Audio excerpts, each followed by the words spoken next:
I do appreciate everyone here, and hopefully this will be an open dialogue as we walk through this process together. I do hope this also sheds some important light on the situation where we are not with the Secret Service, but government-wide. At the outset, I would like to acknowledge the essential role that Secret Service fills and its incredible dedication to our country. We do appreciate very much the service that Secret Service brings to our nation and what it has done historically and what it continues to do. However, recent history of high-profile and embarrassing scandals of the Secret Service and the latest DHS Inspector General findings of wrongdoing can't be swept under the rug, as I know Secret Service is not doing. IG's investigation reveals unauthorized database searches of protected information began during a House Oversight and Government Reform hearing in March of this year. In the days that followed, many of the Secret Service continued to misuse their authority to access the sensitive employment history of Chairman Jason Chaffetz. The IG's report noted that 60 instances of unauthorized access to the database by 45 Secret Service employees that violated the Privacy Act, as well as an internal and DHS policies. The report also noted that 18 senior Secret Service executives failed to stop the unauthorized access or inform Director Clancy about the unauthorized accesses. In fairness, the report does reflect that one special agent instructed her subordinates to cease accessing the database. On its face, such widespread violations of our law and the public's trust are deeply disturbing. The IG did not question those involved if this was the only time they have inappropriately used the database. In the Internet age, everyone is concerned about the possibility that personal information could be stolen or misused. Our elite law enforcement agencies are not above the law, and those responsible must face appropriate consequences. But to me, there is a much bigger issue. In these days, millions of Americans' personal data is stored across many government agencies. A GAO report released earlier this year on the government's federal information security showed alarming findings. From 2009 to 2014, the number of information security incidents involving personally identifiable information reported by federal agencies has more than doubled. GAO has stated that many agencies have largely failed to fully implement the hundreds of recommendations previously made to remedy security control vulnerabilities. These security weaknesses continue to exist in the protection of significant personal data of millions of Americans housed by the IRS, HHS, the VA, and other agencies. Just this month, the Social Security Administration's Office of the Inspector General released a report showing that the Social Security Administration paid monetary awards to 50 employees who were previously discovered to have accessed personal information of others without authorization. 50 federal employees who accessed the personal information of others without authorization, yet incredibly, in the end, they were rewarded despite breaking the law. In another troublesome example, the Senate Homeland Security Committee received testimony this year that a whistleblower was retaliated against for shedding light on inadequate suicide prevention practices at a VA hospital. This whistleblower learned that VA employees illegally and improperly accessed his private medical records after he brought to light the shameful behavior occurring at the VA hospital where he served. The question is now, how do we fix this problem so that Americans believe that government will protect their information and not use it for nefarious means? I'm hopeful today we can take a step forward to address this issue, and would like to thank Director Clancy, Inspector General Roth, and Mr. Williamson for their testimony today. I look forward to examining these challenges with each of you. Long day. We still got a little ways to go and be able to bounce through some questions. I appreciate it very much. Let me just state a couple of things that I picked up from a lot of the conversation here today. And then I want to walk through multiple questions. There are a lot of issues with Secret Service. That's been well documented, and I want to talk about that in a little bit. I would say to you, I do disagree with one of the findings of the panel. I do think someone from the inside needs to be there to be able to fix it. Someone from the outside that doesn't have the same law enforcement background or doesn't have the same sense of corporate identity with Secret Service walks in as an outsider and has a different opinion on it. Someone from the inside can walk in and say, I'm one of us and part of us, and can turn some things around. So I appreciate that you're there, but there's obviously work to be done. And I'm going to come back to that in just a little bit. Mr. Roth, let me ask you a question. Is it your sense that for these individuals to access this database, it was the first time for them to access this database like this, or did anyone ever ask them, gosh, did you just happen to think, gosh, maybe I should go look at Jason Chaffetz's records? And someone said, well, I think maybe we could get access to that. Or did this look like this was a pattern of behavior that if they're interested in someone, they can go pull it?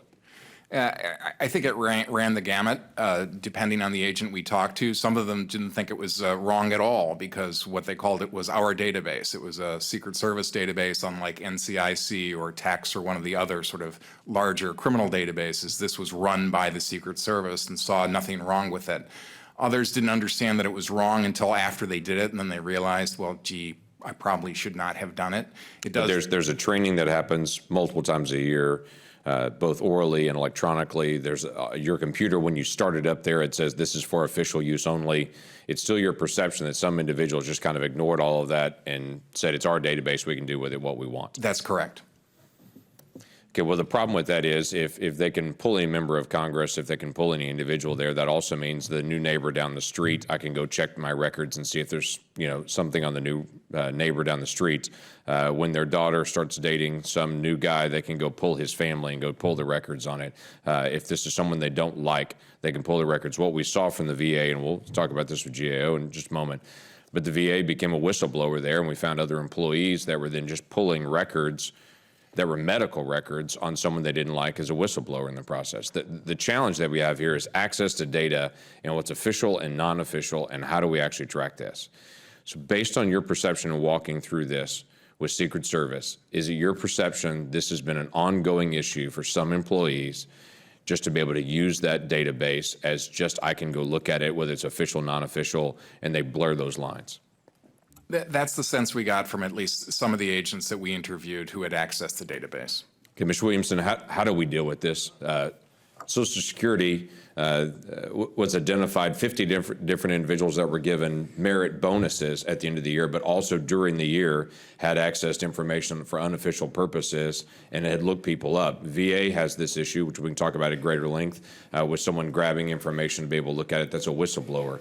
How many agencies have good systems in place to be able to audit at least how individuals access these sensitive databases? This particular access problem is probably the most common issue that we see when we're doing detailed information security audits.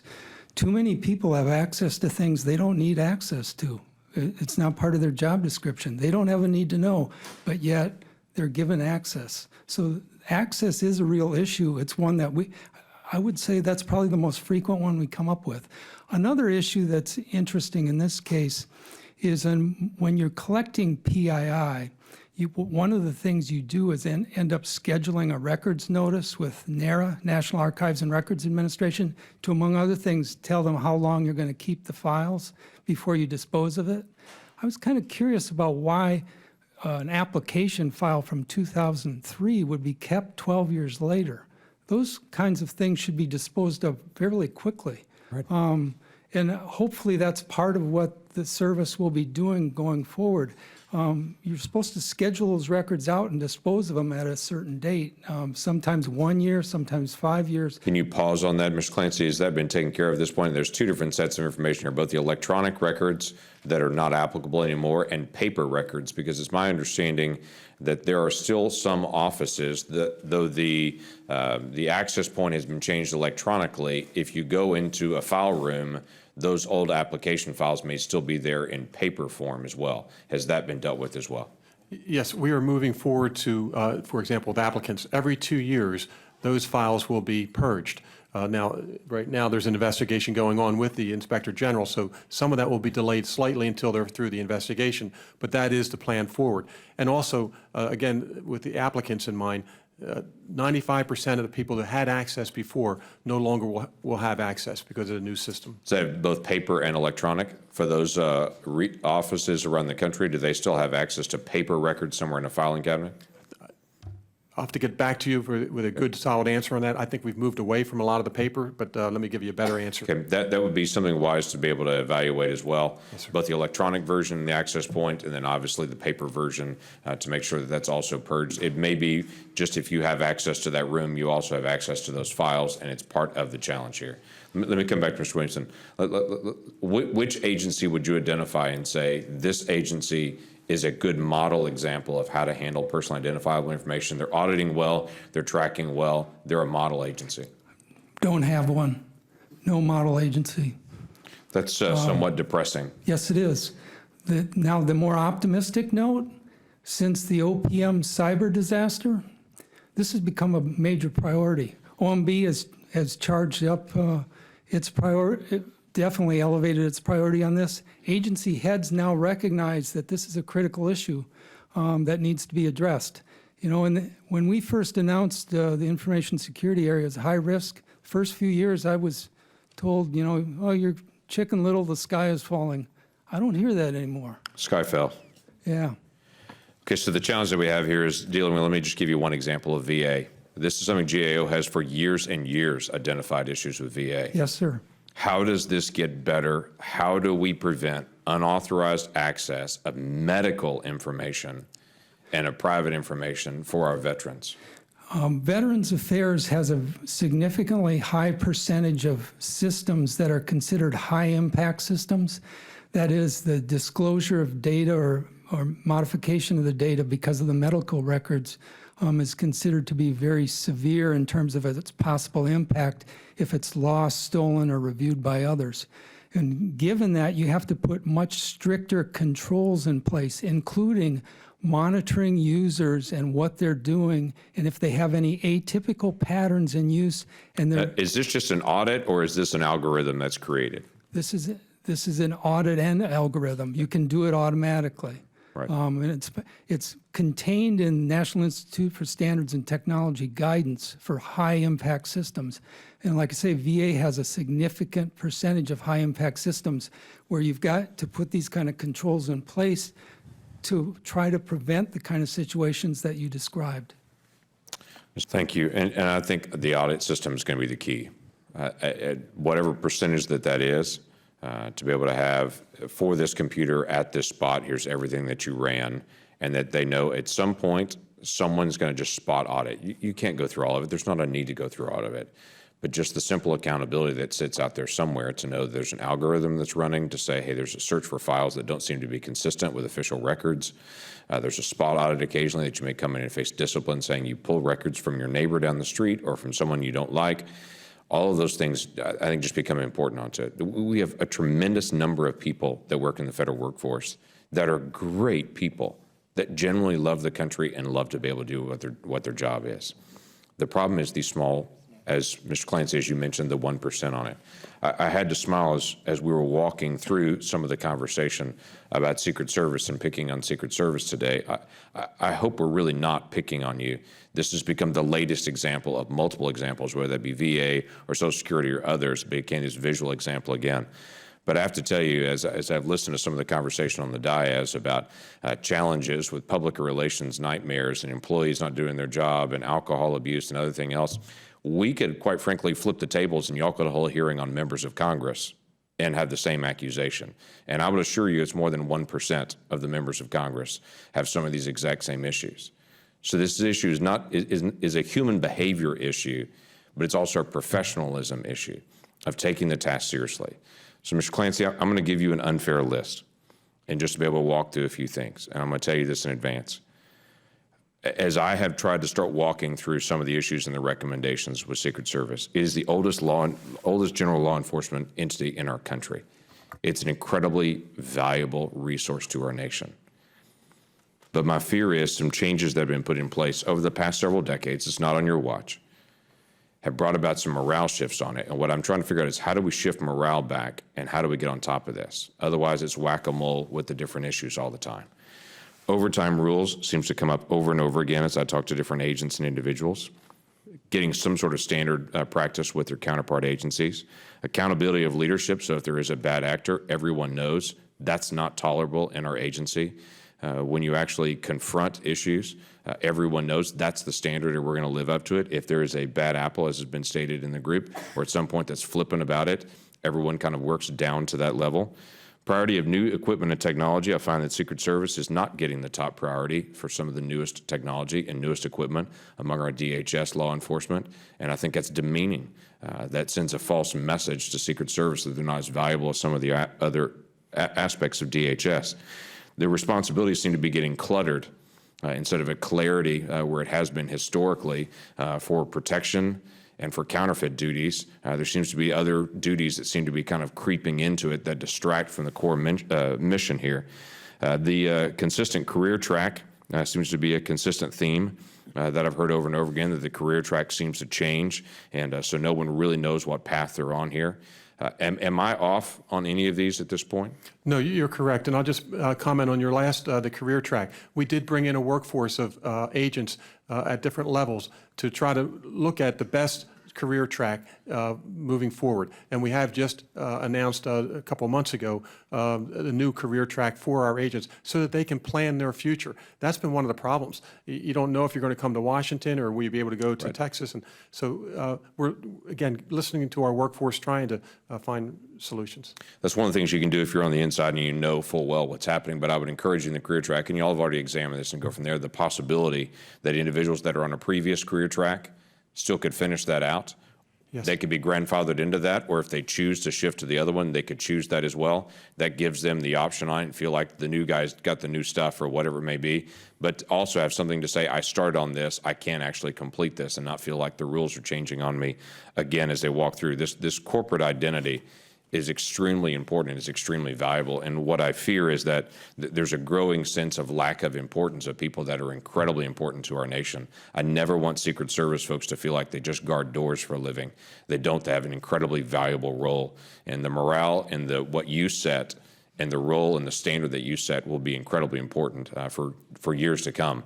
If there is a silver lining in this, historically, Secret Service have had a really bad time when a president was shot. No one's been shot. There are just some things that were messed up. And this is a unique moment publicly for the Secret Service to reevaluate again and go, who are we? Where are we going? What's our clear task? And I would encourage you, if there are issues in working with DHS and in the scheme of things, these committees need to know it. Because we want to make sure that all of the DHS families all feel equal levels of importance. Your Secret Service transition pretty quickly, I guess, from working in the Treasury to DHS and all the restructuring, and you're now one of many rather than the big dog at Treasury. And that has both benefits and challenges. And we need to know and to have some way to be able to help communicate in that so that we can help actually engage in this, because we're not only advocates, but we're accountability in the process. Today probably feels more like accountability, but we also have the desire to be advocates on these roles. So we'll need to know that. Is that fair? That's fair, Mr. Chairman. If I could comment on one Yes, sir. thing there, sir. Just to give you some comfort, I know it's given me comfort, but I went through this papal visit as well as the UN. I traveled with the Pope, and I can tell you, as I talked to our agents, our officers, and our professional staff, this was a defining moment for our agency. As I talked to these people and I looked in their eyes, they wanted to be successful. They know the issues that have been highlighted, and rightfully so, over the past several years. This was an unprecedented time in our history, and our people were determined to make this successful. And we did this for NSSCs without incident. And our people felt very proud about that, and I'm very proud of our workforce. Now, having said that, we've got to correct these other things too, and we will. But we've got people that are working very hard for the American people. Yeah, you do. And we acknowledge that, we understand that, but we also don't want anything to distract it. Yes, sir. Mr. Williamson, let me ask you this as well. When we're talking about databases and we're talking about access points, is there any independent agency or agency that's an executive agency that you think has a higher risk or has no system of tracking this, old or new, that you look at and say, these are the high risk, these are the highest risk? And part of my question are the independent agencies. Do we know for certain that they have auditing process because they handle incredibly sensitive financial data on Americans? I would point to those agencies who have the most PII, personally identifiable information, as reason to make sure that they're doing everything they can to protect that. So you start with Social Security Administration, who has PII on almost every citizen. VA, you've already mentioned, definitely an issue. Department of Education, probably somewhat overlooked but they have a tremendous amount of PII because of student loans, not only on the student, but sometimes on the parents. So I would be most concerned about where the PII is the most significant. Let me ask you about things like SEC or CFPB, fairly new entity for CFPB. They have a tremendous amount of data. Yes. Do we know on their employees how they have access and the limitations that they have? We know that they have at least 3 sets of data collection that includes PII, maybe more. Arbitration case records, bank deposit account and transaction level data, and storefront payday loans. What's their auditing process for their employees inappropriately accessing that? That's something we can follow up on. We did make a recommendation in terms of we previously had done work, and we had made a recommendation related to their privacy impact assessment. Whenever you collect PII, you've got to do a privacy impact assessment that lets everyone know, what are we collecting, why are we collecting it, how are we going to use it, how are we not going to use it, and when are we going to dispose of it. They had not fully done those when we had done our work, so we made a recommendation on that, and that's something I can follow up on and see where they're I know at. CFPB has just requested, again, another incredibly large jump in the amount of information that they're gathering on Americans and gathering on databases. That seems to exceed even what was originally designed in Dodd-Frank. Well, it may be more than what we had mentioned in our report then. They may have further expanded it. It's a fairly recent expansion of requests for additional information. What we're trying to figure out is who has access to that, how often do they have access to that? We can follow up for you on that. Okay, that would be very helpful to this Congress. Yes, sir. Gentlemen, I thank you for your participation today.